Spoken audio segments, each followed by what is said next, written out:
Alright, so here we are in the battle. So if you see in his team preview, he brought the Jellicent, the Sigilif, the Excadrill, the Gardevoir, the Frostlass, and the Tyranitar. So immediately what I noticed was that he did not bring the Buzzable, and he also did not bring the Mega Blastoise or the Zygarde. So those were three that I all thought had a good chance of coming, but none of them did, which I was kind of happy about, because I really didn't actually want to deal with the Zygarde at all. Like I said, I was really afraid of that thing. So the fact they didn't bring it was actually kind of a big relief to me. So yeah, but Skyrander is a creative battler. So I wasn't ready to just say, oh, that's gonna make my time easier, because I don't know. You never know what he has up his sleeve. Yeah, so let's just see what he brought, and let's see how this battle turned out. So let's go. You see here, he's got like the cool pose going on, so it's pretty cool. So I'm gonna leave the Torkoal as he leads with the Jellicent. Torkoal, I just wanted to get rid of the sand immediately if he led with Tyranitar, so that's why I let out. And Torkoal looks all glitchy on Wi-Fi. I don't know why with like the no lines glitch. It looks really bad, but I don't care. So I'm gonna switch out here into a Goodra. This Goodra can take anything from this thing. Actually goes for the taunt, which I was like, all right, whatever. So here I'm just gonna go for the T-Bolt. Just kind of scout how much what kind of Jellicent this is. But he does switch out here into the Gardevoir. So yeah, I'm just gonna get some damage off of this Gardevoir, as I figure out that this thing's actually synchronized, and I paralyze it. So Rufus is gonna get paralyzed, unfortunately. But fortunately for me, I do paralyze the Gardevoir, which is probably a good trade-off, I would say, because Gardevoir usually likes its speed, so I'm actually going to get paralyzed there, which is a bit unfortunate. However, this Skarm can really take anything from this thing. As he gets paralyzed again, as I'm going to go for the spikes here, and I believe I don't know what he went for there. Because I think whatever you lock yourself into, if you get paralyzed the first turn, it doesn't matter. So if he went for Moonblast, that might have been beneficial for him. But he actually gets paralyzed a third time in a row. I'm just going to keep getting up my spikes here as the sunlight fades. And he goes for the Thunderbolt this time. Again, if he went for the Moonblast, I'm not sure if he went for the Moonblast or not. If he did, then the paralyzation actually might have helped him there. But it definitely made up for it for sure with the other paras eventually. So I'm going to get my third layer spikes up. And of course, with that Mega Blastoise, I was a bit more comfortable doing that. Because the Excadrill, I'm not really that afraid of the Excadrill, to be honest. As he goes into the Sigilif, as I switch out back into Rufus, because I figured this thing was choiced at this point. And I was going to scout for that if he wasn't, but he goes into Sigilif here. It reveals he's actually a Life Orb Magic Guard set, which I was really afraid of. But for some reason at this point, so I do get another para. Rufus really doing good work here with that analysis. But anyway, I'm actually going to switch into a Skarmory here, because for some reason I thought this thing might have been Specs. I'm not really sure why, because I know it gets because I even calced it and it looks like Life Orb, but I was like, yeah, this thing might be Specs. But whatever, I'm just going to roost here anyway. At this point, I did realize that this thing probably is some form of Life Orb. As he goes for the Heat Wave, actually, which I didn't think of until after I clicked Roost. So yeah, that was a bad play on my part. I don't know. That was just a rash decision that I probably should not make. But so here I actually do make the right play and just knock it out with the Brave Bird. So that Brave Bird animation is so fast. Oh my god. Anyway, so I'm gonna get some leftovers up, which is all nice and fine. As he goes into the Frostlass, and he takes quite a bit of spikes damage. As I actually did want to preserve the Skarmory just in case I could take another hit from the Excadrill, which I believe I could. So yeah, I'm just gonna come here with Torkoal and get the Drought up. As he actually goes for the T-Bolt this time, which doesn't do that much because Torkoal can take non-stop T-Bolt any day of the week from the Frostlass. So here I'm actually just going to go for my rocks here. And now I can just take this thing out with the Flamethrower. I expected him to go into the T-Tar there, actually, but he didn't. So yeah, I just go for the Flamethrower here anyway. I knew he could go for the Dusty Bond or something, but I didn't really care to keep Torkoal around too much at this point.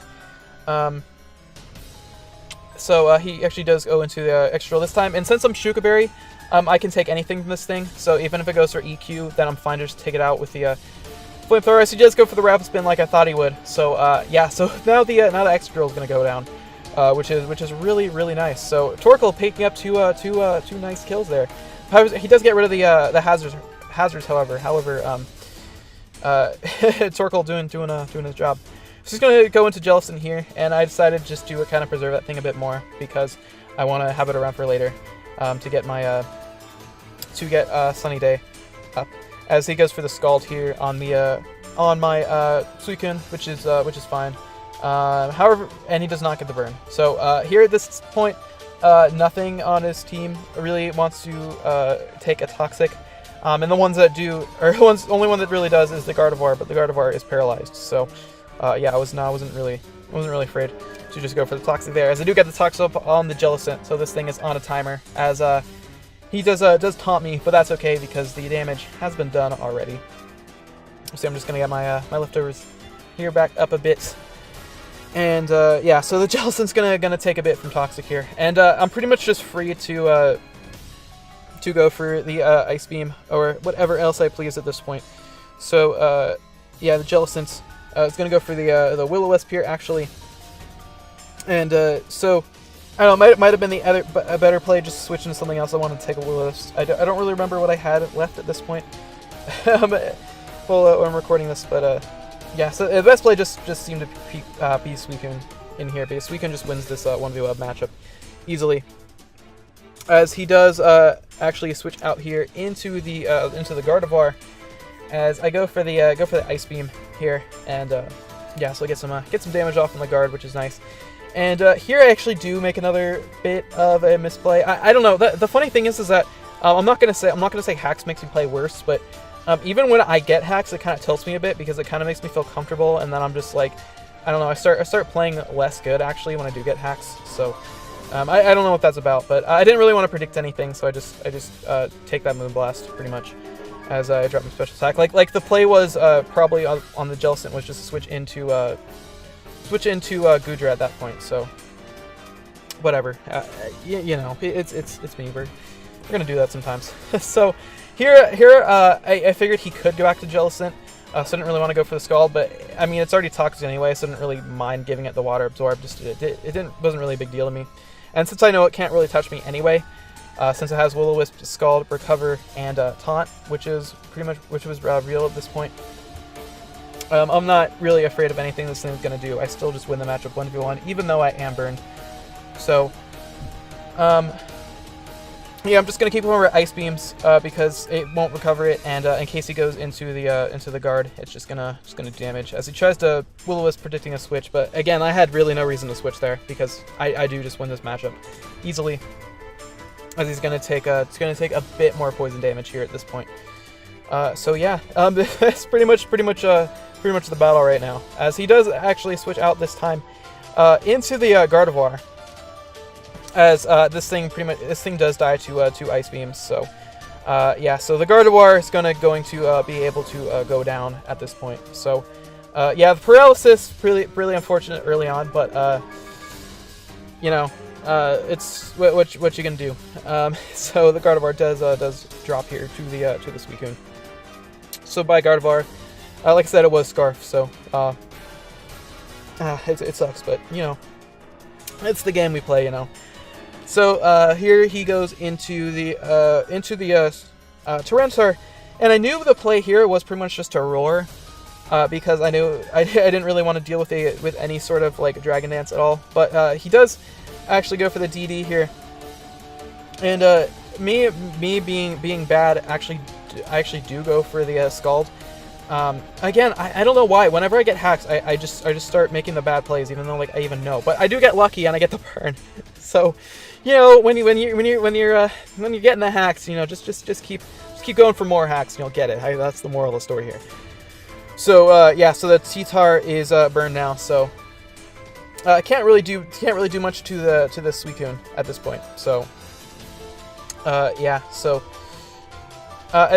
Yeah, so he's gonna go for the D-Dent again, and I will roar it out this time because we don't want any of that.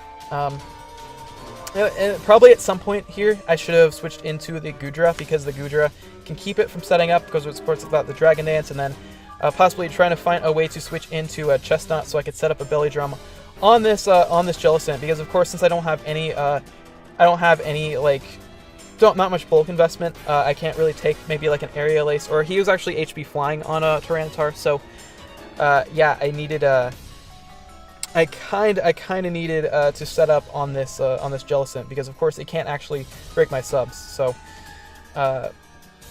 yeah, so that was just bad on my part. Even if he burned me, I still win the matchup, because after the belly drum, the Zar or the T-Tar and the Jellicent, neither of them are taking a seed bomb like at all. So yeah, I don't know. I definitely could have played much better around this Jellicent and the T-Tar without risking myself being swept at this point. So however, it's still possible, because like I said, the T-Tar he revealed after the battle's HP flying. So I mean, if things go bad, they could definitely go bad. So I do get the Ice Beam on the Jellicent, as he does scald me there, which is a-okay. I was going to get buffeted by the Sandstorm, and yeah, so me playing around this weekend pretty badly too. I don't know what I was thinking. What were you thinking? I know. AVGN, great YouTuber. that's a name we haven't heard in a while. So yeah, and really the thing was that I was like, I don't want to preserve differential because of the hacks. I don't want to be that guy. However, the play definitely was to switch into Gudra or Chestnut there. I was just trying to be nice, but that would probably I don't know. I definitely could have played better, for sure. So here I do actually, I believe I do go for the Roar this time. I believe I make the good play. No, wait, no, he's faster than me. That's right. And he actually goes for the he called this the thumbnail move. So he's gonna go for the Tectonic Array, or the Continental Crush. I mean, as that Tyranitar is going to fly up in the air, crush me with a huge rock, and Suicune is not going to have a good time with that. Yeah, Suicune's just gonna die there. So here I do actually go into the Chestnut, because I actually was not max speed. If I was max speed, then I would have been fine. But he actually does. I think he did believe that I was bulky, and I'm not even sure if HP Flying would have killed from that range. I really don't know. I don't know what his EVs actually were on that, but either way, I'm just gonna go for the Drain Punch here and take out the Tyranitar, because either he kills me with the HP Flying, and then I come in with Pinsir to clean up, which I should have done to begin with. I don't know why I didn't. Or he switches into, or he goes for the, I don't know. I don't know why I made that play. I don't know what I'm doing. But yeah, like I said, hacks hacks for myself tilts me. But anyway, I was able to get the 5-0 anyway.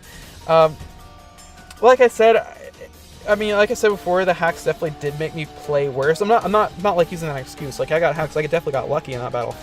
And it definitely did like take away his chance to win. I feel in a few ways, but so yeah, had the hacks not happened, I have no idea how it would have turned out, because of course Pinsir never even touched the field. So who knows really. I would have liked a more competitive game for sure, especially because I didn't like dropping his differential, because it wasn't really his fault to get 5-0, but whatever. That's just what happens. That's Pokemon. So yeah, so we were able to get a win, a huge important win, 1 out of the 3 that I was aiming to end the season with. So yeah, thank you so much for watching.